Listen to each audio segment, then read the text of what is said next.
Hello, and welcome to Real World Leadership, where we're bringing our best selves to work, life, and leadership. I'm your host, Susan Johnson. I'm the founder of Truth Enterprise Partners, a talent development consulting and coaching firm based in Atlanta. We focus on executive coaching, leadership development, and diversity and inclusion. Our vision is to inspire a world where authenticity, diversity, and truth are valued. Our aim is really to bring out the true potential in people. It's what drives us to get up every day and to be our best selves. And we hope to bring out the true potential in you. So check us out at truthenterprisepartners.com. Subscribe to our page so you can stay connected. Thank you all for joining us today at Real World Leadership. We have a guest speaker on the top of courage, and this series is devoted to leader attributes, as you know. We have with us Jeannine Brown, and Jeannine and I are kindred spirits, so to speak, when it comes to our interests and our drive to inspire and bring out the potential in others. We've partnered powerfully together, developing women and working in this demographic, and it has a special place in our hearts. I've known Jeannine for over 10 years. I've known her to be a consistently courageous and authentic leader, and I couldn't be more happy than to have her with us here today. So currently, Jeannine continues to impress and be courageous as she lives and leads her best life. She is a chief executive officer. She's a founder and business owner. She's an author of Unstuck and Unstoppable. She's a trailblazer and an advocate for diversity and inclusion. She's an executive coach and a leader, and she's a mentor to so many professionals. Jeannine, welcome. Thank you for joining us on Real World Leadership. What else would you like to share as part of your introduction to our audience today? Well, hello, Susan. It is a pleasure to be here with you. I am honored and humbled by such a gracious introduction. Can you go with me everywhere and introduce me? Absolutely, Jeannine. It would be my pleasure. Well, it is an honor to be here. I have nothing to add at this time. Hopefully some new things will come up during our conversation. Okay, well, wonderful. Well, as you know, I always start out with an icebreaker so our audience can get to know you a bit better. And so our question for today is describe a perfect dinner party. Describe a perfect dinner party. So when I host a dinner party, it is perfect when everyone at the table is talking about the same topic. So we know that a perfect dinner party includes great food, great beverages, great company, but I think great conversation makes for an amazing, I'm going to even level it up, an amazing dinner party. And what I mean about one conversation is that if it's 7 people at the table, we are all talking about the exact same topic, and people are sharing their ideas.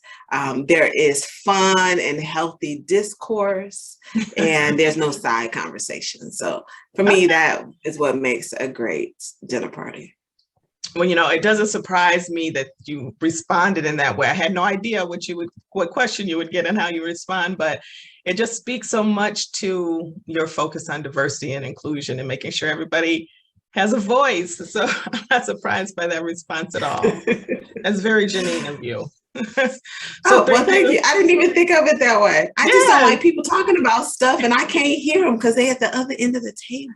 You know, that's the connector in me. I'm always connecting dots that way. But yeah, so not surprised by that. And that was a great answer to the question. So thank you for sharing some personal insights as part of our introduction. Let's go ahead and get started on our topic. Our topic of the day is courage and leadership. And as we're talking, I hope we can cover off on a couple things. Actually, I've listed 4 things here. Courageous leadership, you know, what's that look like? Weighing risk when you're being courageous, speaking up and speaking out, knowing when to do that, how to do that, and being unstuck and unstoppable. So that's your new book. I want to talk a little bit about that too today. So let's just dive in. So, you know, when I thought about this topic, there's nothing worse than a leader who seems to be struggling in this area, you know, when they get kind of stuck in this space of, you know, being courageous. And, you know, they're just in a bad space and place. And, you know, as a coach, you know, we're working with them to kind of work through it. So I'm sure everyone can relate to a time when they have had a leader where they just seem to be lacking in the courage area, or they just are in a space where they're just not leading as courageously as they could. And I mean, you don't have to do that all the time, but there's pivotal times when it's important. A courageous leader has presence, confidence, they're without ego. Um, I want to, that's what my definition of how I think about it. I'm just wondering what that looks like for you in terms of courageous leadership. I think a courageous leader does what others are unwilling to do. Okay. Would you like me to say more? Yeah, I was going to say, give me an example of. And I really want people to think about that. A courageous leader is willing to do something that others are unwilling to do. And so that might mean setting aside their ego, right? Back to your one of your words. It also means speaking up when others are afraid to or unwilling to. So having open, direct, and honest communication with people. I think the other thing with a courageous leader is admitting when you don't know something or you've made a mistake. Because I think that builds trust with those that you are leading. I think a leader who's worth following is courageous because they exemplify a willingness to go and do what others are unwilling and unable to do. Yeah. So, and in doing so, they're in the moment, thinking about what has to occur, what risks they're taking, how to weigh those risks and toward moving forward with what it is that needs to be done. When you think about, and they might not even be thinking about it. It may be so instinctual. I think because people who are courageous leaders, they become courageous because they have failed and gotten up before. They've had some experience. They're not courageous in the moment. They are courageous over time. And those that continuous taking action is what reinforces the courage. Right? Because courage, is something that sometimes we do have to muster up to kind of go on, but we build courage because we continue to move forward. Build courage as we move forward. I love that. And it's so true that, in the moment, you might not be weighing those risks, but, when there's a situation that comes up when you need to speak up and speak out, when it's typically crickets. And so I think in a nanosecond, I know that's been the case for me. It's like, okay, do I speak up? Do I don't? You kind of make that conscious choice, ran that risk. And some leaders will just jump in, true, but there are so many situations where I've seen people just kind of sit on the sidelines, and you kind of watch and wait and see who's gonna take that ball. Yeah, that's true. That's true. Okay. So tell me about a little bit about when there's a need for a courageous response. We talked a little bit about it. For me, when values, our boundaries are crossed, when morals and ethics come up, for sure, when there's inappropriate behaviors, or when there's a need to advocate for others, or someone that can't speak up on their own behalf or is unwilling to, like you said before. Tell me, for you, how do you know when it's time to speak up and speak out and kind of take that command position of action as a courageous leader? That's a good question. I'm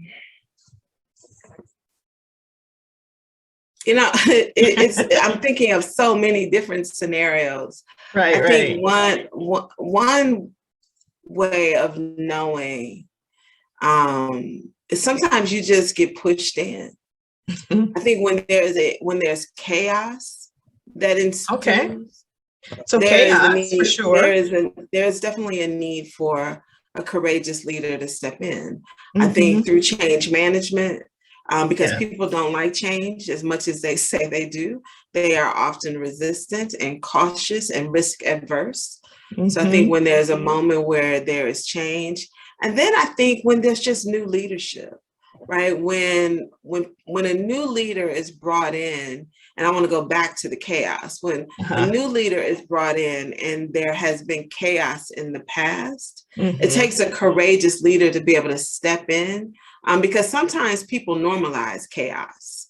And when chaos is normalized, yes, and a new leader steps in and they want to bring a different perspective where people are, where there's a clear and concise and directive path, it's really important for someone to step in and be a courageous leader. And I'll give even a personal example. I remember I took over, and I'll speak to this in a volunteer standpoint. sure. I remember taking over a leadership role for a very large organization that I was involved in. And in the past, there was just a lot of things that happened that did not align with my core values. And so I knew that I wanted to see a change, and I knew what the end result would be, but others did not, right? So sometimes you can't communicate every step of the way, the why behind things you do. But I remember being on site for this big conference we were doing, and I assumed not just courageous leadership, right? I had to go from courageous leader while getting us to the place all through the planning. But then when I got on site, I stepped into the role as servant leader, which is also courageous, right? Because now you're serving others. You have to demonstrate your ability as a leader to also support and get behind ideas and visions of others. Something just as simple as this, Susan. I started walking around to all the volunteers and asking, hey, do you need anything? Y'all want some coffee down here? And they looked and was like, you're gonna go get us coffee? I was like, yeah, tell me what you want. I don't know about coffee, so tell me everything that you want, what needs to go in it. I don't know the difference between a macchiato or I don't know none of that, right? But y'all put it down. I will go to Starbucks on my dime and buy everybody coffee. And they were like, we've never had a leader who would step in and do anything like that for us. Who talked to us so calmly, who encouraged us, motivated us, right? And that was a different form of leadership for them. And so I'm sharing that story to say that, you know, I could have come in with the same amount of bravado that their past leaders had, but that didn't make them courageous. It didn't even make them respected. And so I think as a courageous leader, sometimes we have to be humble ourselves, serve those who work with us. And that could be the game changer, to put your ego aside, to serve your team. Because I promise you walk in as a servant, you'll walk out as a decorated leader. I love that, Jeannine. Great story. Some tidbits there in terms of, you know, the chaos, the change, and the new leadership roles are, you know, situations where you have to be courageous. You talked about the values boundary. That's a clear one that comes up, you know, where you need to be courageous, and humbling yourself to serve can be a courageous move. And so leaders are always, you know, ebbing and flowing through different approaches, you know, and the leaders like yourself that, you know, get it, know when to flex, dial it back. Flex different muscles. That whole notion of ego too. I mean, gosh, you know, it doesn't mean, you know, that courageousness looks different for different people, of course, but it doesn't always have to mean bravado. It could mean a softer side to that courage. I like that story that you shared. And soft doesn't mean weak, and soft is not about femininity, right? And then again, it doesn't mean a matter of being able to sit back and say to people that, hey, I'm here for you. I want you to shine. Even as the most senior person or the most senior leader in the room, you know, I win and my light shines and gets brighter when my team, the people who are on my team, are shining bright as well. And that can take courage for a leader who's, you know, been so focused on ego, you know, to highlight and share the spotlight with others on the team, whether it's your direct reports or peers. that can be a courageous move for some, It can be. Absolutely. It can. All right, so we've talked a little bit about courage. We've defined it a bit. We've talked about weighing risk and things that would cause a courageous leader to step up when other people are unwilling. And I love your definition. Courage is doing it when people are unwilling. You're that person that's gonna say, "I'll do it. I'll do it." Yeah. So let's pivot to your book and discuss how courage comes into play. Jeannine's written a new book. It's called Becoming Unstuck and Unstoppable. It's available on Amazon.com. You can get your copy there. But let's talk about the book a bit on being unstuck and what are some factors or where lack of courage plays a role in your book.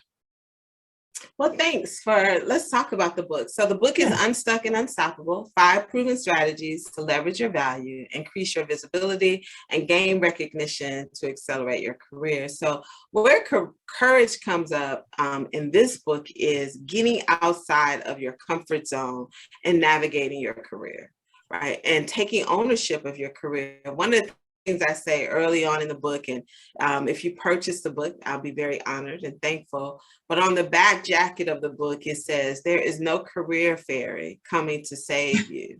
You have to take ownership for your career. And oftentimes that is not what we don't always know that when we leave college. So let's say, because I know I didn't. When I left college, I thought I was going to have all these people who were going to help me navigate and accelerate my career, make sure I was promoted, make sure that I was fairly compensated, equitably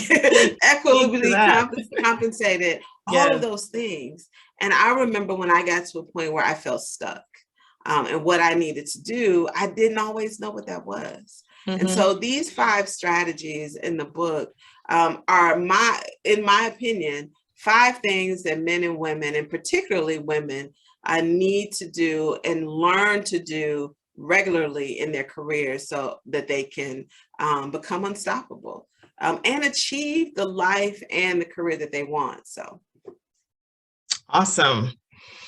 So you talked about the 5 strategies, and now folks have to purchase the book to learn more about them and to learn how these strategies can be applied regularly to achieve what they want in their career. Which of the 5 strategies do you see as most pivotal, most paramount toward becoming unstuck? Is there one that stands out? I think one which we talk about toward the latter part of the book is mastering negotiations. Okay. I think so that's over and above just having good communication skills. It's your ability to influence others, to understand what you clearly want to be an outcome in a particular situation, being able to insert yourself to get recognition for your achievements, but all the way negotiating what you want. And so I think that to me is the most pivotal, is that right? I'm an author and a speaker, but every once in a while I trip up on a couple of most words. Important. How love that. Yeah, it's the key strategy to becoming unstoppable. Okay, mastering negotiations. That's so true. And I'm assuming I'm waiting on my copy of the book with bated breath. I have ordered it. It's coming soon. So there is a huge supply chain issue. So it's coming. No. I know supply chain. But the book is available. So yes, it is available. But people can order it through Amazon.com, as I mentioned. But I think it's so important. You talk about mastering negotiations. For salaries or for work opportunity. And constantly negotiating. I'm excited to see what that chapter is about the book. I know for myself, I'm a negotiator, and it's something I've learned. I actually have a certification in dispute resolution and negotiation. So I also have a certification in that. But even before that, I've always been negotiating. To never take what's offered, but always negotiate. Know what it is that you want. What's a win, and how you can get to your yes. So very cool. I can't wait. A lot of us forget that we negotiate every single day of our lives. With my kid, right? Right. I share a story in the book about negotiating with my 5-year-old nephew to get him to do something I wanted. So it goes from something like that all the way up to making sure that you have a voice in the work that you're going to be doing in the workplace, how you're compensated for it, and even how you're rewarded. I think oftentimes we don't communicate what our needs and what we want. And it takes courage to do that, right? So it takes courage to do that. But if you can master a few negotiation techniques, it makes a world of difference around your success, both in life and at work. Yeah, and can certainly increase confidence and courageousness around those conversations. And so when you're self-leading yourself and being courageous around leading yourself, you will master those negotiations and take courage to have those conversations, right? Yeah, definitely. Yeah. Well, I know there's so much more in the book, and you've shared a bit about the 5 strategies, highlighting mastering negotiations as one of them. And we could probably talk about this all day.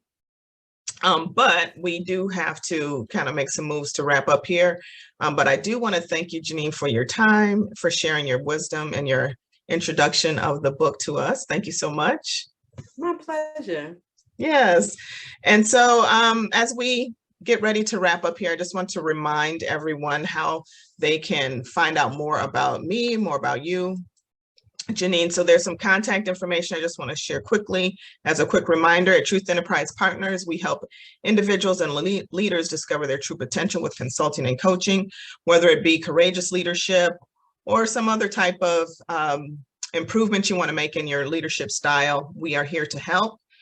And we have tools and techniques for you to explore with us. You can learn more about us at truthenterprisepartners.com. You can certainly email me, susan.johnson@truthenterprisepartners.com, or you can give me a call at 612-237-1559.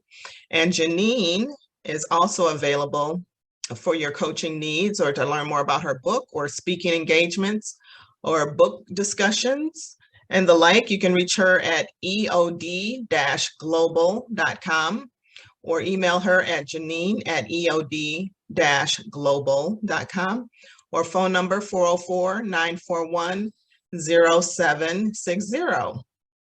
So again, this has been Real World Leadership. I'm your host, Susan Johnson. We thank you for joining us in our discussion on courage today. We hope you'll join us in a future podcast or YouTube discussion as well. This has been Real World Leadership with Susan Johnson, and we look forward to connecting again with you real soon.